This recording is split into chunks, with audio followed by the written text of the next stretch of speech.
Oh, yeah. Yeah. Ooh, back. This is one of those great episodes where you and I were talking, and you're like, "Yeah, just start recording." Because I was like, "You got to just save that. You have so much stuff you want to say, and that is podcast material, Dan. You can't." I don't know that I have so much I want to say. Oh, but you do. You were saying so much before the show, before we even hit the record button. Yeah, you had a lot it's about my great everlasting joy for this book and everything about it. It's chock full of characters. It's got so many different things that tie together, so many different things that it's chock full of nuts. It is chock full of nuts, just like the coffee, or if you keep screws in the leftover coffee cans in the garage, much like my grandpa did, it is very screwy. I see what you did there. See what I did there? Yeah. Well, folks, we are back on Funny Book Forensics for Terror Titans number 3 and 4. The book's so good, I demanded that we do 2 books an episode. 2 books an episode? That is a wild idea, Dan. I can't believe you would do such a thing to put us through such amazing terror. Well, these books have a lot of static cling, if you know what I mean. Ba-dum-bum, ah. Yeah, they just won't. Yeah, once they get to you, they just stay. This clock. They stick. This clock thing. I guess before we get started, I'm really not into the Clock King managing all of Darkseid's minions who are dressed up in suits like they're on a corporate board. Yeah. I get enough of that at work. I don't need more of that here. You don't like the feel. He's running a business, an institution, if you will. He's got control. It is holistically realistic that Darkseid's minions would run a corporation so badly that it would get taken over by somebody else just on a whim. I believe that. I believe that most corporations, in fact, have people that are so bad at running them that they could be taken over on a whim. I believe wasn't that what Succession was all about? I mean, that was that whole show. Yeah, definitely. Things happen at a rapid pace all the time like that, where you're like, oh, that couldn't happen. No, it did. And I'm not extra grumpy today because I had a crown put on this morning, and every time I take a sip of water, pain shoots through my mouth. So that's always good too. It lets you know you're alive. It's this is fantastic. It's great. Having a good time. And so let's just say every bad thing in this book is just going to be amplified today. But before we get into the book, I should note that we are on the project-nerd.com website.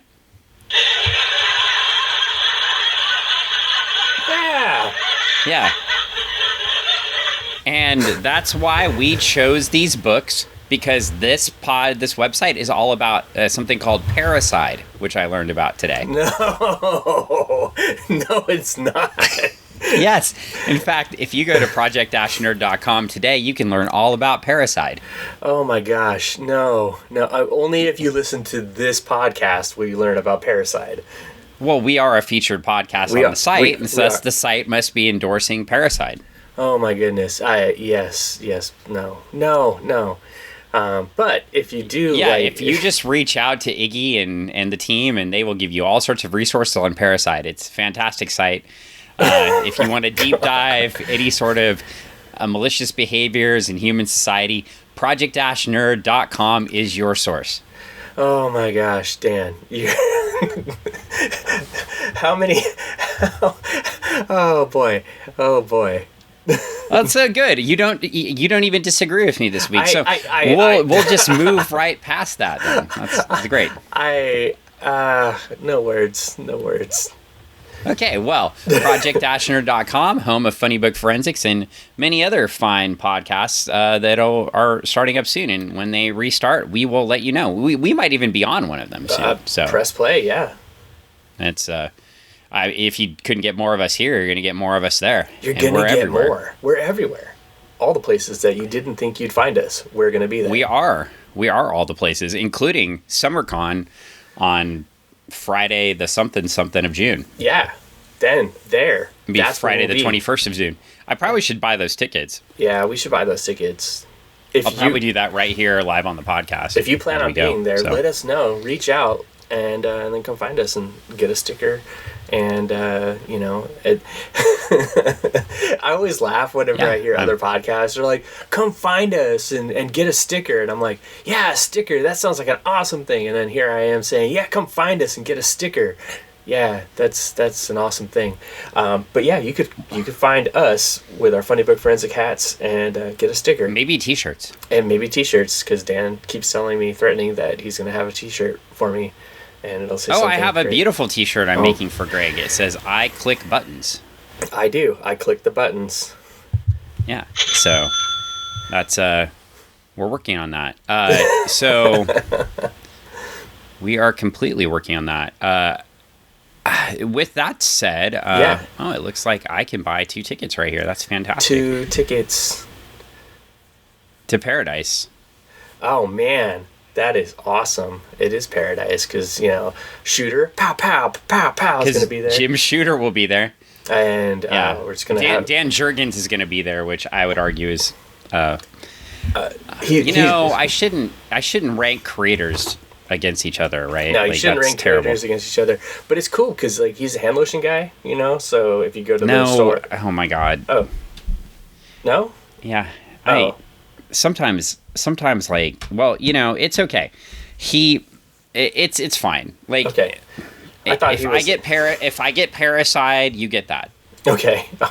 It seems completely reasonable. Yeah, totally reasonable. So it's anyway, we should, speaking of Parricide, we should get into the Terror Titans book. I don't even know if Parricide I guess it does, yeah. Or does it? Yeah. There's some Parricide going on everywhere. I think the book starts off with it. I mean, on the cover, father versus Well, what is it when son. you kill your kids? What is it when you kill your kids? What's that called? I don't know. Well, if Parricide is when you kill your parents, what's it when you kill your kids? Just homicide. Yeah. Gross, disgusting. Yeah. I mean, it's all pretty not great. No, it's not good. None of those things are good. Although, anyway, thematically, I mean, go ahead. Talk about it in Oedipus. It's been around for a long time. Well, that doesn't make it good or right. Doesn't make it good. But I mean, it's been part of storytelling for a long time. Well, much more interesting this book is me ordering our SummerCon tickets, and they want us to they want to notify us of special events. I don't know. I guess should we do that? If you want to know about all the other upcoming events, all 15 other SummerCon adjacent events that are happening. Okay, well, I can always tell them not to send it to me, so that's fine. You'll know all about them. That's cool. Okay, I'll go ahead and click pay with credit card while we talk about this cover. So okay, if you want to read off all the numbers and then the front and the back for me. No, I'm not going to do that. Okay. Darn, I was so close, everybody. So close. No, I trust SummerCon so much that I'm going to use a Capital One virtual card even to scramble the numbers and have different numbers than my normal credit card if you want. But now you know my credit card's with Capital One, so you can go ahead and hack them and get that information if you really want it. Oh, boy. I thought you were going to pay with Bitcoin. No, I don't have any Bitcoin. I used it to buy this house, remember? Oh, that's right. People think I'm kidding. I'm actually not. He's not. No. It's we live in wild times, people. Yeah. I mean, I did not pay cash for my house. I wasn't rolling in that much Bitcoin, to be clear. But I did use the Bitcoin for my down payment on this house, which, yeah. There you go. I will say when you built the Bitcoin miners in your previous house's garage, I did give you a tough time because they were so loud and I was like, man, this is so loud. I don't know will this thing ever pay off? This is and then all of a sudden, bam, years later, other house, bigger, better, nicer place. And I'm like, Holy Yes. crap, dude. It's wild. Yeah, and I bought it the last spike, not this spike. So I bought it the last time it went up, and then it went down, and I decided probably, but yeah, no, it was just a math problem. You mined X amount, and you got Y amount, and it was at that low price. So even at that, I made more money than I was spending on electricity. And then, I guess some listeners would probably judge me, but since this is a very electric cover, I think it makes sense to talk about it now. I mean, it does. this cover is very, I feel like Bolt and Dreadbolt could have funded my entire mining operation of the 3 miners I had. So yeah, it was cool. But I don't think anybody wants to hear us become Bitcoin bros, though. No. So I think we should head back into this Terra Titans. It reminds cover. Me of the first podcast we ever made. Wow, the Lost podcast. Well, the Lost podcast. We were just comic book bros then. Oh, hey, I can print my tickets. You could do that later. This is the jankiest site ever. Wow. That's incredible. The Incredibles. Anyway, that's a good movie. I like that one. Yeah, I'm just laughing at the fact I expected this to be like some sort of electronic ticket deal, like most tickets, but no, we can just print these things. Get a QR code sent to your phone, and then you just show your phone at the front gate, like most places, and then they scan your phone and let you in. Yeah, well, I'll go ahead and print these to the Funny Book Forensics folder, so we have them. But Don't let me forget I did that. I won't. So. Anyway, as we continue on, do y'all notice in this podcast, perhaps I'm in avoidance mode of these comics, so maybe I guess we should get into them. 15 minutes later. Yeah. Well, important thing right here. Okay, I mentioned the cover. Maybe 11. There's lots of the cover. The cover's actually cool. It is super cool. There's lightning everywhere.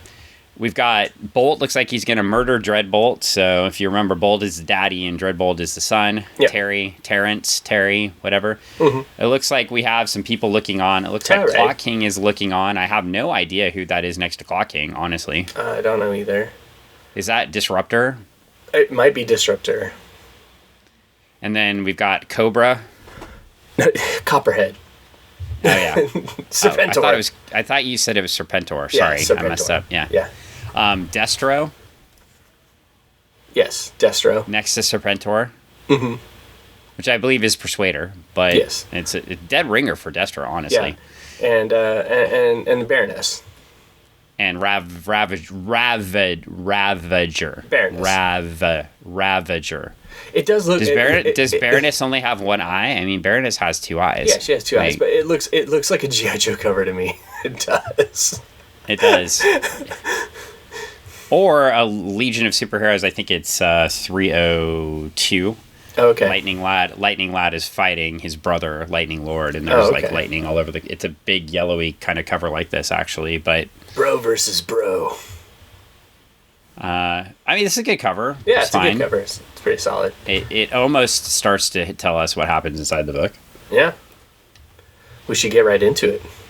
And then we have an advertisement for The Spirit. Oh, yeah. Coming soon in theaters December 25th. Nice. With Samuel L. Jackson on the cover. Yeah. I've watched The Spirit once. It was enough. I honestly don't even remember that Samuel L. Jackson was in the movie. I don't remember it either. I mean... Wow. So it must have left on a good impression on both of us. I don't remember this one. I remember the first one. Oh, this is the second one? Yeah. Oh, well, that's why. I don't think I ever watched the second one. Yeah, I mean, this is the one that came out in like the 2008. I remember the Spirit that came out. 2009? No, the 2008, 2000. I remember the one that came out in like the 90s. Well, anyway, moving on. I remember that one. Yeah, I don't remember this one at all. So that's probably why. Was it just called The Spirit again? Yeah, it was done in a very like the Shadow way. Yeah, no, it was I want to say like it had that comic book esque type feel. They're trying to. I thought didn't the first one too? Yeah, I guess I don't. So it wasn't like, again, Who Knows What Evil Lurks in the Hearts of Men? Alec Baldwin chases a nuclear bomb down the stairs. No, but like that. Yeah, it was kind of like Sin City esque. Okay. So, if somebody would just do a real Shadow movie, I would be so happy. There you go. Like set it in the 20s or 30s and just do a straight up real Who Knows What Evil Lurks in the Hearts of Men. That would be so cool. I guess I just got canceled though by saying that, didn't I? Maybe so. Yeah, well, anyway. All right, so a brief history of Elise Kimball. You'll remember Elise was the persuader. Yes. Right? And, we're jumping right into Parricide. I forgot about this. It just jumps off on Parricide. Like, when you get her intro, her quick, like, history lesson, Yeah, so she's jumping around with her daddy. Her dad leaves. This is the history with no words. Her mom yells at her. Her teacher yells at her friend. She murders the teacher. Mm-hmm. She gets paid by her friend. She's counting the money on her bed, and then she murders her mom. Yeah. Okay. I mean, it seems like an extreme overreaction. Though, we don't know all the other context of her life, but I'm assuming it's not good. Well, it does say a brief history of the life of Elise Kimball. We do get a little bit more context in a future issue, but yeah this is... I mean, like, even when they're trying to give the characters depth, it's still shallow as hell. Mm-hmm. Yeah. Besides just making up a bunch of rando characters for this book. Yeah. And murdering them throughout the book at various times. Anyway. I mean...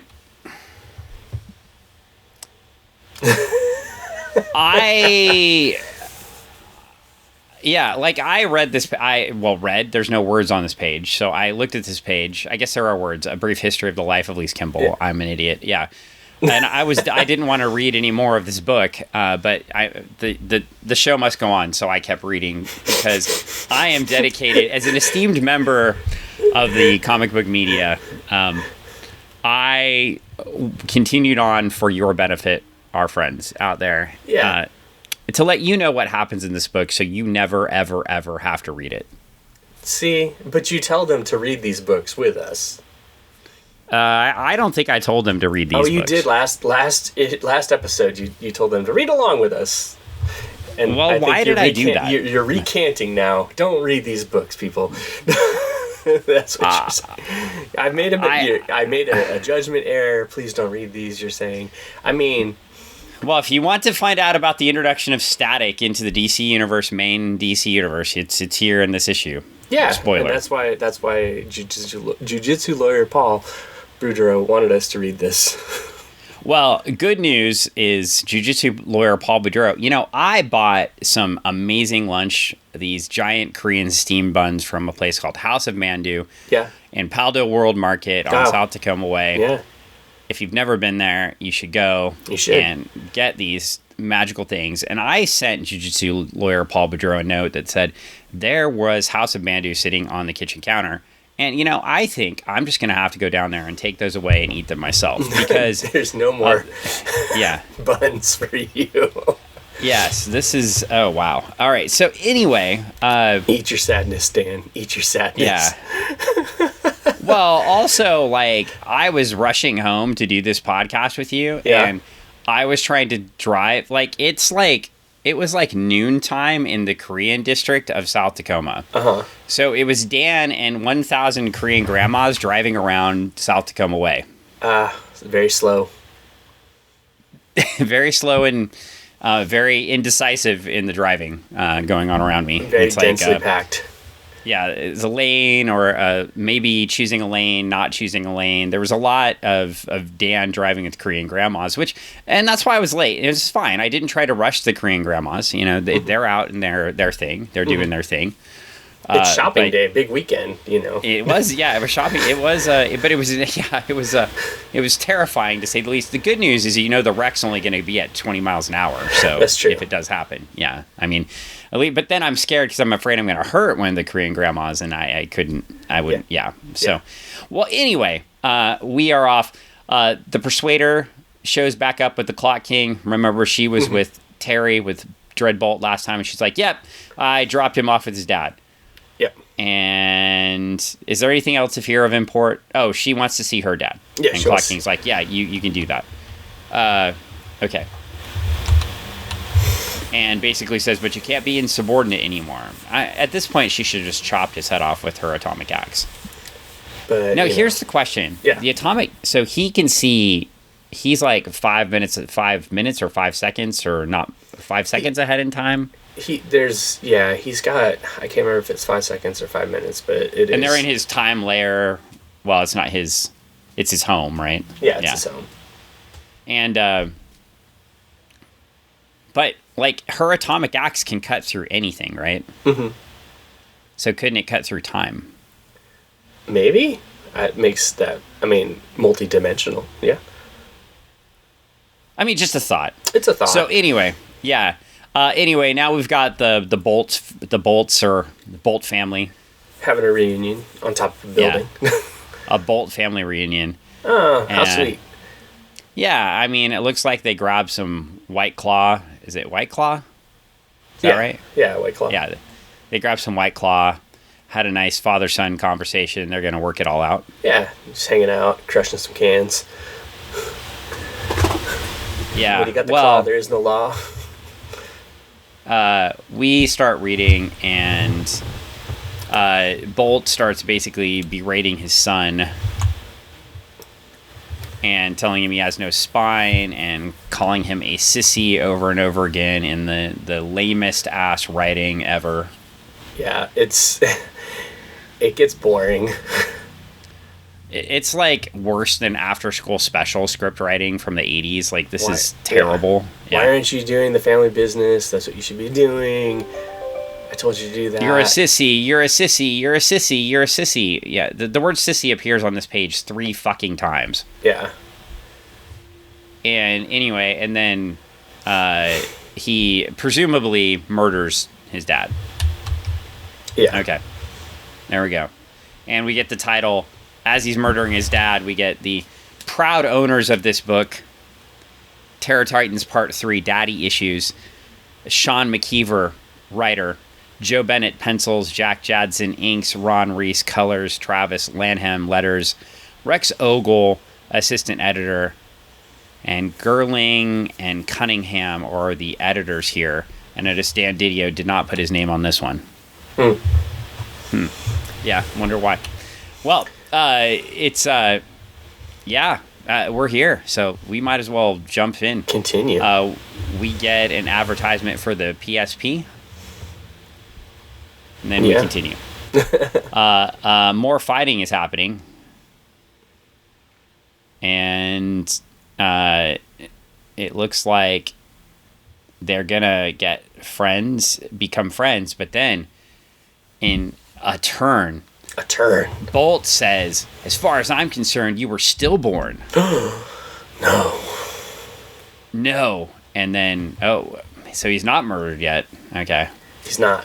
He's been hurt. They hurt each other. Well, yeah, and he's a jerk. With bolts and words. Yeah. He's boltifying things. Mm-hmm.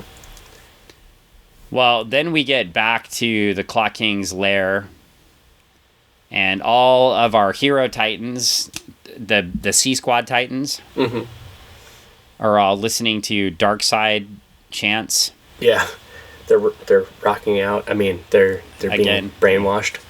Yeah, they're being brainwashed. Okay, yeah, all that chaos is order, sacrifice is honor, death is release, bullshit. Yeah, okay, great. Clock King is Lord. And then We meet Bernadette, who... Bernadette, for those of you that don't know, was one of the members of Granny Goodness's female Furies. I believe Lash Arena had the lashes. I forget what Bernadette's weapon is at this juncture, but they're the group that that Big Barda was a part of. Okay. And then they would go after her. So, and if you don't know who Big Barda is, that is Mr. Miracle's wife. If you don't know who Mr. Miracle is, then I can't help you. Who's Mr. Miracle? Yeah, you know. So I'm not helping you. Okay, so I'm going to stand by that. I'm just not helping you. We get a D&D advertisement. I feel like in this book there are more advertisements than there is comic. They had to pay for the book somehow. Okay, now we get back to the Gail Simone honoree character of the book, Tina, where we put a female character in the book just for to have her fingers cut off and then to have men take care of her. So awesome! I'm glad this character was inserted in the book. I mean, we might as well just put her in a refrigerator and chopped her up. Oh my god. Close. I may be foreshadowing to the future of these books as you keep reading. So I've read all 6. Greg has only read 4. I sat down. Yeah. I said to 4. I sat down and went ahead and read them because I was like, I got to read them all. Otherwise, I'm not going to do it. So I took my punishment all in one sitting. Not all in one sitting, 2 sittings. I read 1 through 3, or 1, 2, and half of 3, and then I read the rest. Anyway, now we meet Nathan, the Copperhead. Copperhead. Is that like Copperhead Road? Because that song is equally offensive. Yeah, it is. Down on. Yeah. Well. Anyway, I think I just messed up. I think I was in my head like 7 different country songs we're going through that all basically say the same thing. But anyway, they leave Copperhead to look after Tina as she heals up. Yeah. And then we flip the page and we've got advertisement. We did have an advertisement, for the PSP again, right? Or no, that's just the PlayStation. No, that's something else. Yeah. I don't even know what this is. Mirror's Edge. It's a free running. Is that a game? It's not a bad game. It's a free running, futuristic free running game, kind of like a post cyberpunk. Not really. She's like a free runner who's trying to get away from corporations and using buildings to run across the tops of them to get away from police and other like corporate goons and stuff like that. It's a pretty good game. It was too good for its time. To say. Well, we're back at the Dark Side Club, and we find Desaad is there. If you'll remember, Desaad was the Dark Side's personal torturer. He shows up and he cackles a lot in the Superpower series. If you're watching Super Friends, And apparently, I know I have read some of the history. I haven't read them all like you have. I don't have the omnibus because I'm not cool like you. And of course, you've never lent me your omnibus. But I know Darkseid murders and resurrects Desaad often. Can. Yeah. And anyway, basically, like they find 4 humans being tortured. You get no indication on who any of these people are. Mm-hmm. Like, it would have been nice to have little squares in the corner that said who they were, because the one in the middle is actually... Do you know who the one in the middle is? I do not. Well, it turns out that, like, a major hero in the Superman universe would have been hunting her down to find her. Oh. Yeah. And shows up at the end of the book. So, you know what? I'll save that one for you, because they didn't bother to tell us who the people are. Now we get some more fighting. This might have actually been interesting to get some action scenes of these fights. Probably more interesting than the plot line of this book. But we get Pristine. Remember, we have no idea. This is Pristine's only appearance, right? So we don't know who she is. She loses, so we don't know what her powers are or anything. It looks like she has an emerald eye. But it's not emerald. I don't know what's going on. Anyway, Tara wins. Hard Rock defeats Young Frankenstein, and whoever Hard Rock is, and the Star Spangled Kid, who seemingly has been resurrected, defeats the Sapphire character, who we didn't know who they were. Right? Yes. I don't think. Did we know who Sapphire was? Was Sapphire a real person? I don't remember. Yeah, I don't know. I mean, I had all those tabs open last time. If you want, you can go back and listen to episode. I think you had said that Sapphire was just created for this. Okay. I mean, you're welcome to go back and listen to the last episode if you want the rundown on all these characters. I have episode 357. So there we go. And then we get Ravager versus Aquagirl. And Ravager gets mad and stabs Aquagirl in the ears with swords. Yes. But I do want to note, this is not a tournament matchup. You know, this tournament is like a WCW late 90s, early 2000s tournament. Like, I have no idea what the brackets are. Did you go back and reconstruct the brackets for me? Like no, I asked did you not. I did not. You had one job. I know. Which was to make the brackets for this tournament so I could figure it out. I'm sorry, I do a lot of things for the podcast, and you can deliver on one small job. I am so sorry. One small job. I failed. Well, you're supposed to be making sense out of this. Well, then we turn the page and we find out that the Star Spangled Kid is the only one that can resist Darkseid's musings. Oh. Even though it's not Darkseid. The Darkseid clubs, I don't know, whatever's happening. And then Ravager's all mad. He's like, you brainwashed them, Claw King. Ha! And he's like, you can't come in here, Ravager. Ha! Ha! It's off limits. Ha! And he's like, you're asking too many questions. Okay, I am. Then we get another page of them talking, though.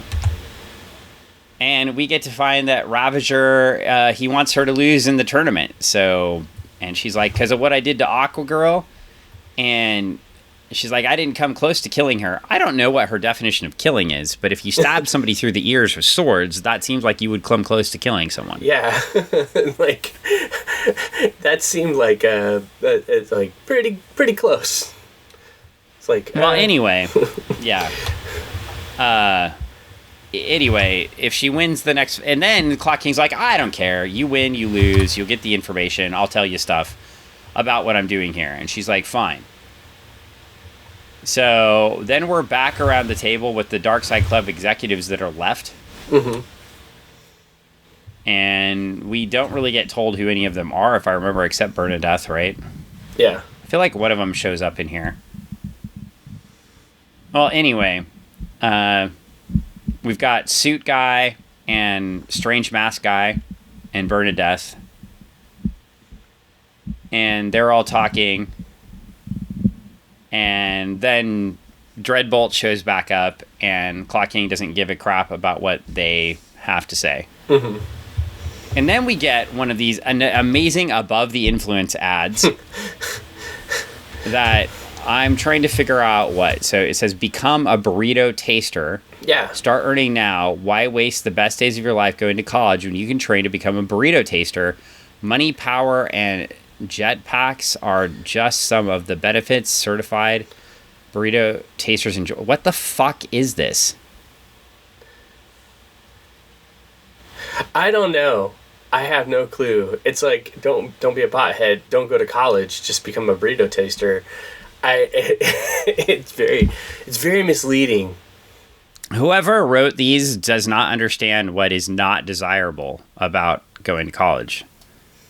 You can do both. You can be a burrito. I feel like in college that's all I could afford was like ramen and burritos. So I think my first trip down to the to Lower Columbia, you took me to Muchas Gracias. I have no idea where I took you on that first trip. So, and the thing I remember about that first trip is listening to Take That, over and over and over again. So yeah. I ate some good burritos. Well, there we go. So, I was probably rolling with my big summer cash money there. You're like, oh yeah, let's go get some burritos. Some big I was working in the office by that point at the college, right? I was working on the big 20-hour-a-week work study money at that point. I must have been rolling. Yeah. Well, anyway, we flipped the page to find out what happened to his dad, and his dad's about to leave. He's like, "Please don't go, Dad. Please don't go." Please don't go. And then he turns around, and Terry murders him. Yeah. By slicing him in half. Okay, cool. Yep. And then Clock King's like, "Why didn't you come back sooner?" He's like, "I needed some time." And then he's like, "Well, you should have come back, but I've rechristened you Bolt." Okay, so he's no longer Dreadbolt. He is just now Bolt. Mm-hmm. Okay, so Parricide number 2. Yeah. What if we had to take a shot every time there was Parricide in this book? Oh, God. It'd be a lot. Because, I mean, we've already dealt with it twice, and I'm pretty sure there's another one coming up. You know, I never thought I would say this out loud. Obviously, I'm glad the Comics Code Authority is gone. Mm-hmm. Except when I see this book. Because there's a lot going on that it's like, boy, oh boy. Well, I don't want the Comics Code Authority to come back, and it's I just to be clear. But I read this and it's like, who was the person reading the script here and thought, man, this is something we should sell to people? We need more Parricide in this book. Let's have like half of the characters kill their parents. And we haven't explained, like, at all why Clock King wants all this done at all. Like, it hasn't been explained. He's just like, I need you to reshape yourself or be more of a killer or something like that. But there's no, like, this guy is just sending children off to murder their parents, or hiring or picking children that did murder their parents to join his team. Mm-hmm. And then having them kill their parents. Yeah, well, anyway, okay. So now we're back at the Dark Side Club, and Rose is about to face the person that he wants her to lose to, the former champion. I guess I breezed over that. I should have said that.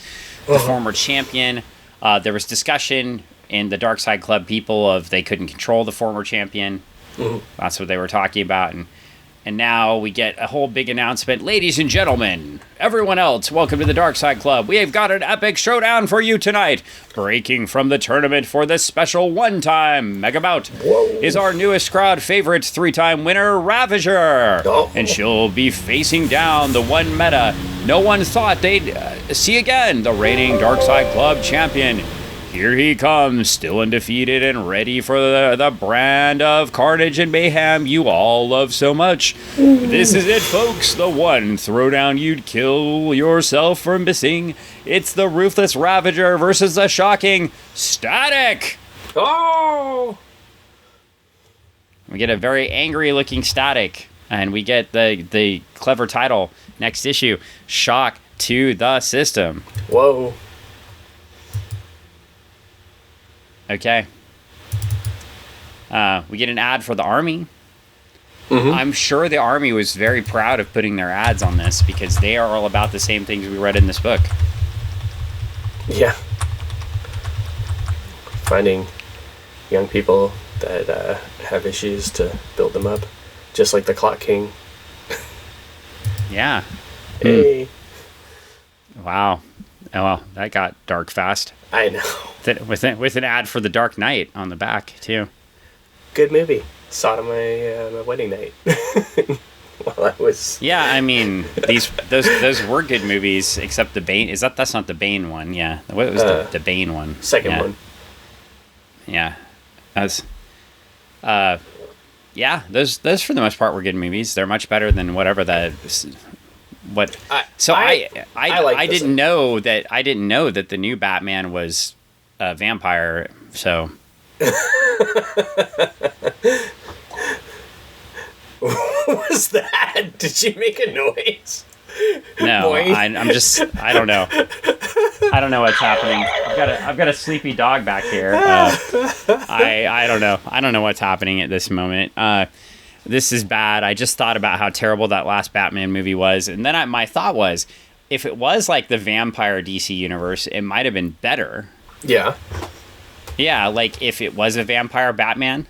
Yeah. Yeah, that could be better. That could be good. I could be down with that. I mean, it would have been better than whatever that movie was. I can't believe they made a second one. I liked this. I liked it. You keep saying you like things. Can you explain why you liked it? I've said it before. I needed something to watch on the 4th of July that was long and could drown out the noise of the fireworks with my surround sound system, keep the dogs at bay, and I just cranked it up and gave the dogs their anti-anxiety medicine, and it kept everything, I'd say the dogs were entertained. Oh, I see, the sleeping dog. It kept the dogs from paying attention to the outside world for those 3 hours, and I watched a movie, and I thought there was some good stuff in it, some interesting stuff in it, some stuff that I was. I can't wait till the second one comes out so I can understand some of the first stuff. So I love it when you have to watch a second movie to understand things that happened in the first movie. No, I mean, because they left certain things untold for you so that you would come back to that other movie, and that's why I'm excited, Dan. They could just done it as a series then. That'd have been. That is what they did. They did it as a series, Dan. No, I meant like shows. Oh, as a show. They could have, but I mean, that would be like, you would have to be dedicated to like watching hour-long episodes for days on end, and wait a minute, the movie's 3 hours, the next movie's gonna be 3 hours, that's 6 hours. Oh my gosh, you're right, they could have just done it as a show. Okay, I get you. That's a whole series. That's a whole season. The important thing here is that we were so excited about that fight and so held in such suspense that we started talking about something completely different. But we're here to meet Static now in the next book. we are at Terra Titans. Well, no, we're not meeting Static because we read some Milestone comics back in the day, and and saw the cartoon with Static in it, and but for some these people, these guys are meeting Static. They've never met Static. This is their first time to be. Well, the good news then, if this is your first time hearing about Static or reading about Static in a comic book, man, the best way to introduce a character that had a bunch of popularity onto a TV show is to have him mind washed and fighting for an underground dark side fight club against people. Oh my gosh, that is actually perfect. It's a good way to do it. Not in his own book, or not highlighted in the book at all, or not being super heroic in any way, but being captured and defeated like he's jobber number 3 in the third match. Like, he really is jobber number 3 in the third match. Well, he's and Rose is being told to take a fall, so it's a reverse, right? So she's being told to take a fall so the jobber can get the belt. Oh, is this like that one time when Barry Horowitz won? Yeah. Didn't he beat Skip, right, of the Body Donnas? You don't remember this. Skip, who is Chris Candido, much, and the gimmick that drove Chris Candido back to ECW from WWF at the time, of course. Yeah. I mean, the things that my brain remembers. Imagine if I just filled my brain full of important things that could help the world. But you don't. No. It's like me watching Jeopardy and answering questions, and Anne's like, I'm very surprised that you can answer 60% of the questions on Jeopardy. And I'm like, me too. Yeah. Well, the good news is we have another lightning cover back to back, except we have white lightning instead of yellow lightning this time. Whoa! It's a pretty cool cover too. I like this cover. Yeah, the covers are great. I mean, I don't have too much of an issue with Joe Bennett's art. I wish it was being used on a much better book somewhere. And honestly, it sucks because this is the type of book, right? Like that kills somebody's career potentially with a publisher, because now every time you're looking at, they're looking at Joe Bennett, well, their examples are this book, right? Or they're going back to think about a failure of a book, and they're not going to go back to that artist again. Yeah. So Greg and his fan are back. It's good. Oh, so I replaced the fan, and the fan is doing its thing. I can't help it. Yeah. Anyway, well, importantly, we flip the page, and we get a brief history of Nathan Price. Hey. Who is born. He apparently kills his baby brother. Yeah. Or no, he's not born? Yeah, I think the brother's born. He sees the brother. He kills the brother. And he murders him. Murders the parents. No, he doesn't murder the parents. He doesn't murder the parents? Oh. No. He scares the no parents. Parricide here. No. This is the guy. Remember, we found out the origin last time. That is gay potentially, and then murders like other gay people. I gotcha. Because he becomes a male prostitute, and then apparently murders hit the Johns. And runs away from home instead of murdering his parents. So at least he's made theoretically better choices. I'm not sure why he killed his baby brother. Because he didn't want to not be the baby anymore. I don't know. They don't know. Yeah, but then he leaves. So yeah. I don't know. Again, this doesn't. It doesn't. Okay. It doesn't give you all the story. It just kind of gives you a little and makes you have to. I got a whole bunch of other stuff out of it. So and what you're saying makes more sense than what I got. So I was like, he killed his parents. Oh my god, But so. Yeah. Well. Anyway. Yeah. We turned the page, and Ravager and Static are fighting while the Terror Titans look on, and we get again cool art. Yeah. I mean, I'd like a little bit more detail maybe in some of the background like that upper right characters. Right, there's just not a lot of detail there. They just kind of seem mushy. Mm-hmm. The upper left look great. That looks great. I'd like the upper right to look like the upper left. But anyway, yeah.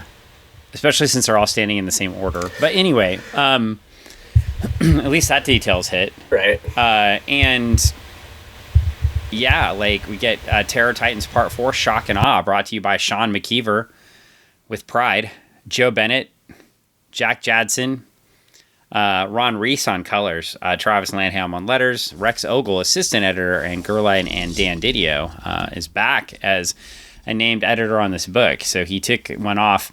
Maybe if Dan Didio is the editor, then no Parricide happens in the book. So it's Parricide free if Dan Didio is the editor, but it's with Parricide, Dan Didio editing, not editing, Parricide, Dan Didio editing, no Parricide. So he can not worry about that. So I don't remember if there's Parricide in this one, but if there is, I think there might be. I can't remember if it's next issue or not. So we'll have to watch. I think there might be.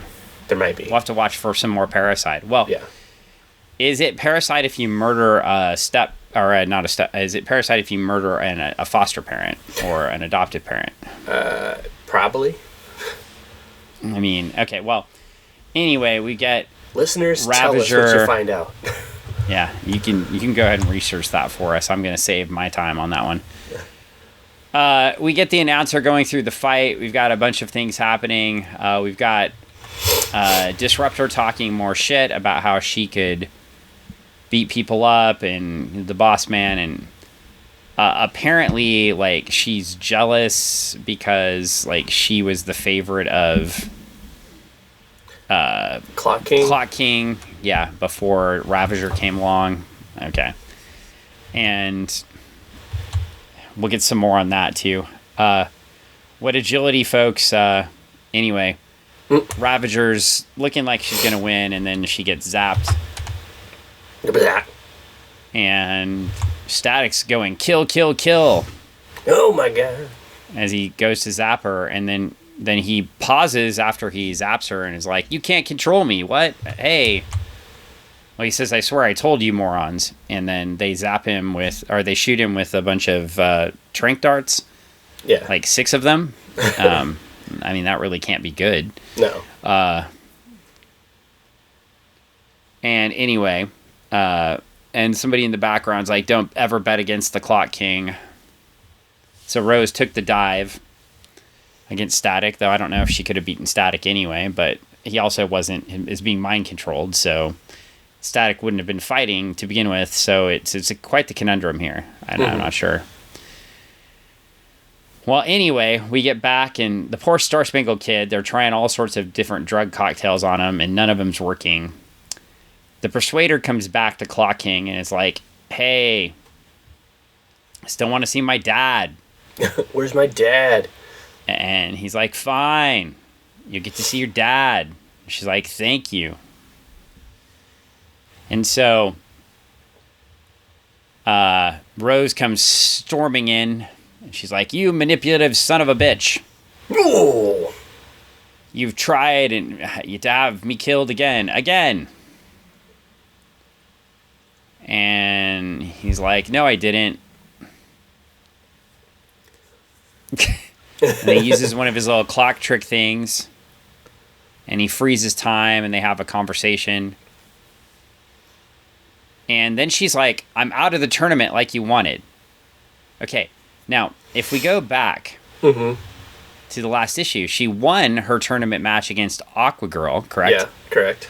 But then they announced, as I was reading the big announcer voice, that the Static fight was not a tournament match. But now she's out of the tournament. Interesting. This is why I needed you to make a bracket for me. Well, if she's removed from the tournament, then it wouldn't have mattered if she was in the bracket or not, because Clock King removes her from the tournament. He's the boss, man. So it is like a WCW 2000 tournament. He can take her out if he wants to. Okay, well, anyway, I feel like we went to some debate tournaments like that, too, where the person running the tournament just decided who they thought should win. You know what? We think we're going to power match and unpower match, and then we're just going to give you a bye so it doesn't count, and then we're just going to remove you from the tournament because you don't have enough speaker points because you didn't have a round, so you can't break. You're supposed to average those things. You know what though? We're not going to average it because we don't have the capabilities to do so in the tap room. Okay, well, they're pretty dumb then. So anyway, I wasn't running that tournament. So it's anyway, we get Ravager puffs on her adrenaline and kisses the Clock King and knees him in the balls. Ugh. And he's really turned on, which is also gross. Some people pay good money for that. You're like, what? That may be true. I was trying to figure out how to answer that without offending anyone. But this borders on pedophilia. So, like... That's true. That's true. Yeah. That is hella gross. When you put it into that context, it's like... I forget, like you forget, like as you're reading along and everything like that, you forget that there's like this massive, like she's a teenager. That is true. Yeah, I mean, well, presumably like for Dreadbolt and for Disruptor and some of the other, presumably they're older. Mm-hmm. But Rose was always, anyway, predicted as the youngest daughter. Mm-hmm. Yeah, anyway. Okay, yeah, there's some grossness. Well, this whole thing, I mean, they're not Teen Titans, right, at this point. Yeah. And that's why they changed it to Titans eventually, just so we could live in the world. Yeah. And, yeah. I mean, you gotta think, Clock King's he's a gross dude.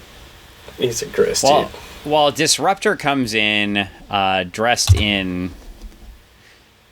Talk about uncomfortable. Yeah. The next couple pages are uncomfortable. Well, Disruptor comes in to seduce Dreadbolt, who's drinking, and then she starts drinking, and then she starts talking about how she should be called Angel, and then Dreadbolt keeps drinking with her, and then they go to kiss each other and stuff. Mm-hmm. Okay. And he's talking about killing his dad. Yeah. And yeah, that's yeah. I mean, fantastic. These plots just keep on giving. These subplots and plots just keep on giving at every page. As you start to unpack the story itself, you're like, the whole story itself is kind of gross. Yeah, well, and she's like, I've been in so many foster homes, I can't know what it's like to murder my own dad. Foreshadowing. Anyway, we get to the next page, and we get back to Copperhead and Tina, and she is thanking Nathan Copperhead for helping her, bringing her back. She's so excited. And then we get to the next page, and now we have Dreadbolt and Tina have ported to a beach. It's not Tina in Brazil. It's not Tina. Sorry, Disruptor have ported to a beach, and they're about to have sex. And she starts talking about how somebody needs to plan to kill Clock King and Dreadbolt, Terry, whatever, pushes her away and is like, I see what you're doing. You're trying to manipulate me because you couldn't have the Clock King. Now you want me to kill him and stuff. And he's like, you disgust me. And she comes with her top unbuttoned, swinging at him. And he's like, I'm not a snitch. Besides, nothing's happened here that's worth telling anyone about. And yeah, what? Yeah.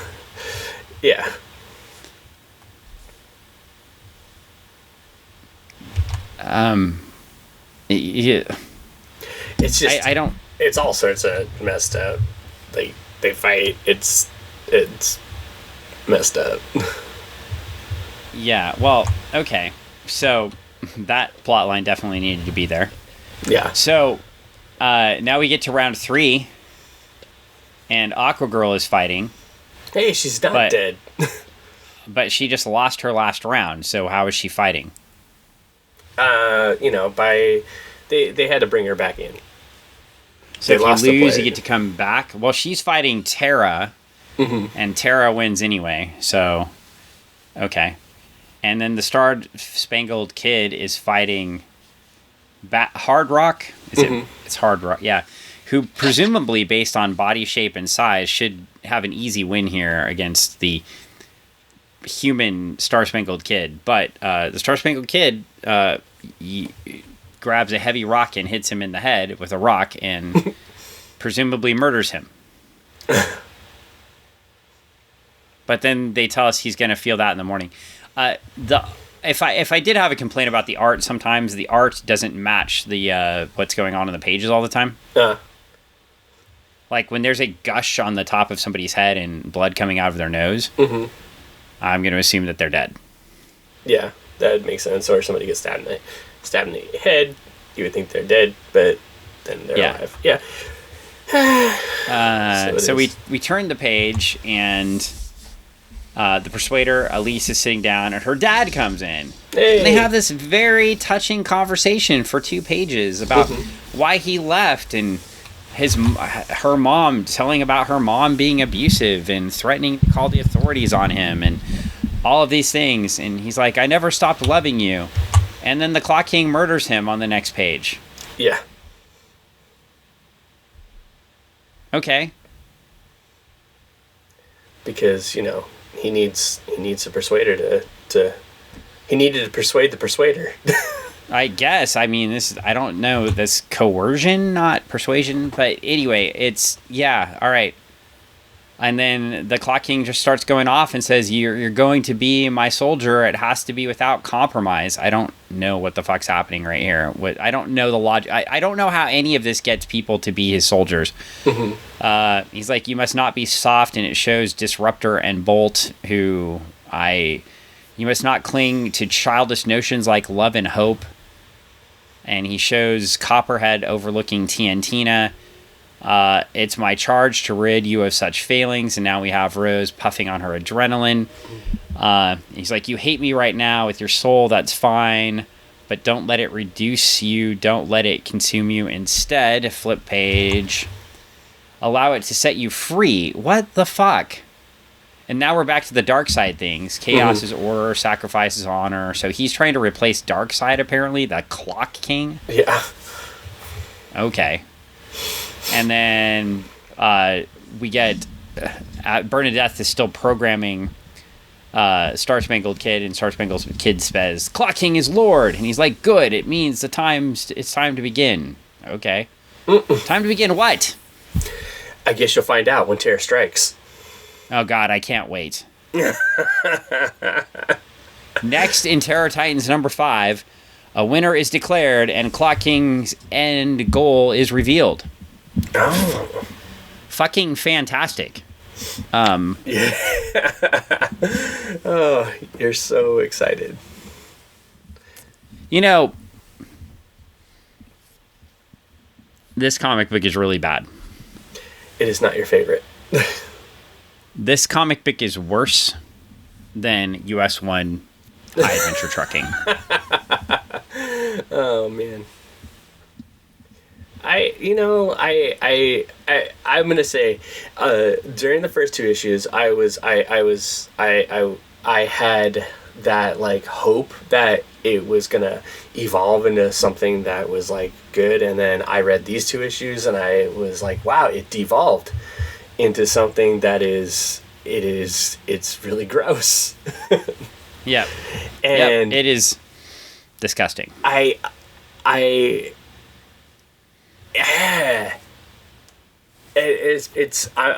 with you in this. It's a painful read in the sense that the art is great. The story is very hard to accept, because there's so many things that it's like, okay, cool. If you had one parenticide and maybe some more parricide, and you had more depth per character, or just more understanding of things, more development with some of these characters. I know some of them are, I'm going to say, throwaway characters, brought in for this event, but it really feels like a lot of it is just hurried along, and for that reason, it makes it very hard. Oh boy. Thank you for that. It makes it very hard. I will get there when I get there. It makes it very hard to want to enjoy the book itself, for the things that does have merit, like I said, the art and other things like that.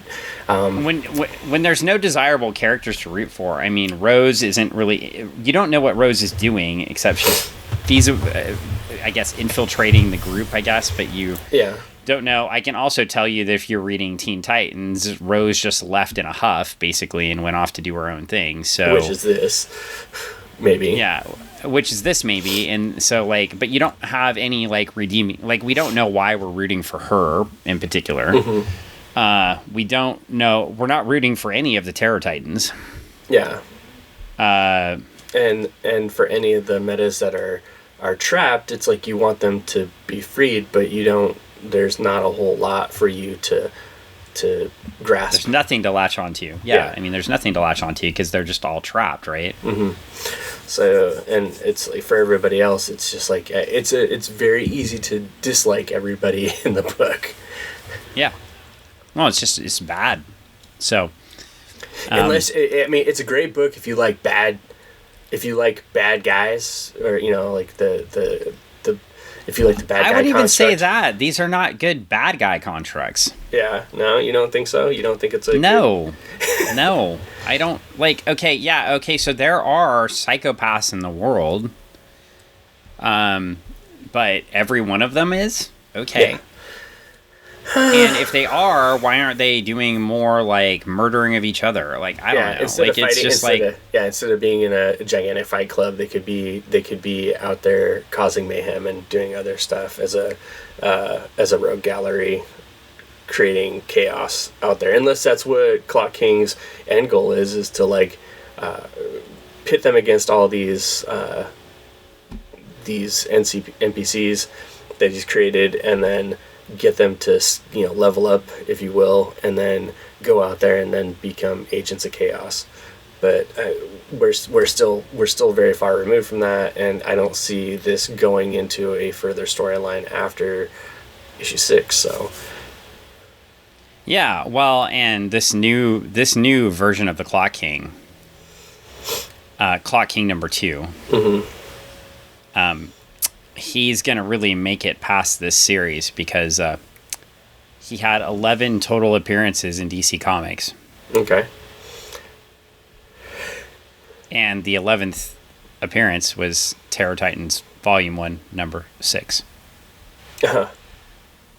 So, very, very, very long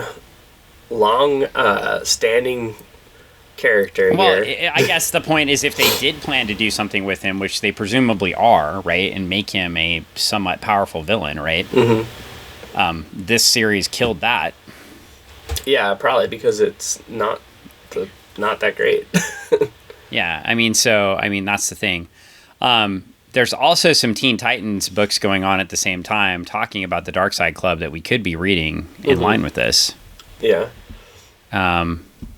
They're probably 10 times better. No.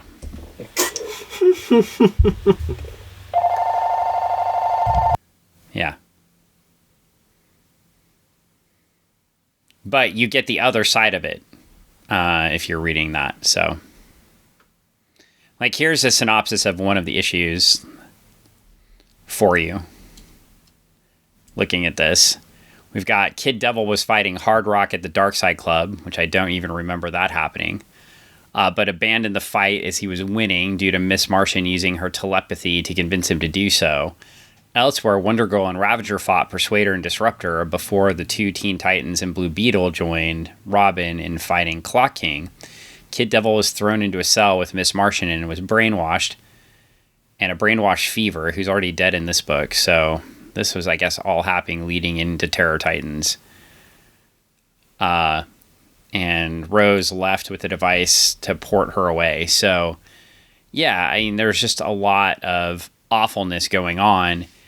And as you go through, like, even looking at what was going on in the Teen Titans books, there just wasn't a lot going on here that makes this desirable. And then all of a sudden you get to a next issue and they're off the Darkseid Club storyline. So you get a couple of Darkseid Club storylines. Also, I think in amazing, also going on in the Teen Titans at the time, because 63, I think, is the one. No, it's not 63. It's 64. Nope, it's not. It's 60. I'm going to keep going.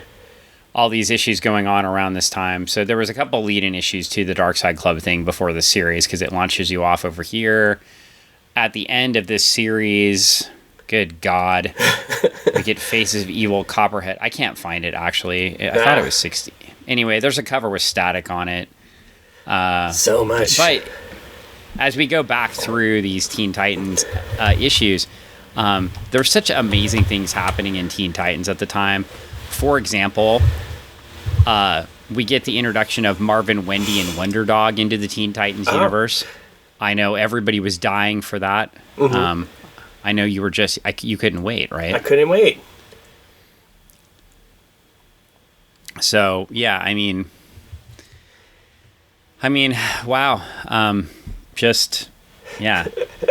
Yeah, wow. Well, what's amazing is I do have number 6 right in front of me, so I could look up and see which Titans issue comes after it. But, yeah. Yeah. I mean, this is, again, I think I told you, this run of Teen Titans got me off the book. Yeah. For a long time. You it's said like it before. Issue 69 finally is where, so they start with this thing in issue 59, and so it's a 10-issue run, but it's not all in Teen Titans, right? Like, they spin off and do this 6-issue story. So yeah. We're dealing with this whole storyline for about a year. Oh boy. Yeah. Hey. Which, again, is a good way to get me not to want to read this book. Because you're like, I can't do this. And seriously, Wendy, Marvin, and Wonder Dog? What the fuck? Boy. And apparently that's not their first issue, but they're right on the cover there. Yeah. But some people like that, man. Wendy, Marvin, and Wonder Dog? Yeah. Dude, nobody liked that. That's why you got Zan and Jaina. Oh. Well, I mean, I don't know. I'm just saying, some people. Like, literally no one. No. No one liked Wendy, Marvin, and Wonder Dog. No one. I mean, it looks cute. That's the new version, yeah. It looked... But yeah, anyway. Nobody liked Wendy, Marvin, and Wonder Dog. That's why you end up with Zan, Jaina, and Gleek. And nobody liked them either. So... That's not true. I like the Wonder Twins. I did. I liked the Wonder Twins as a kid, but I did not like Wendy, Marvin, and Wonder Dog. Well, if you're and when we were kids, and when they were kids, I didn't know they came first, right? Yeah. Until later, right? But yeah, I was just like, who are these people? And they have these cool powers. I mean, I always thought like that it was gross that Jan became ice cubes and went in their lemonade. That's gross. Gotta keep Even that as a lemonade kid, I cool. thought that was gross. Yeah. But anyway, we should probably wrap this bad thing up. Wrap it up. What do you got to plug? I know when this is released, you should have a live Kickstarter going. Yeah, live Kickstarter for Starlight. So check it out. Check out Starlight issue 7. Yeah, and you can also go to Overcast. I'll have to get the whole. I've got it pasted somewhere, but you can go back and buy single back issues, or you can back the Kickstarter and get all the issues as well. So get them all.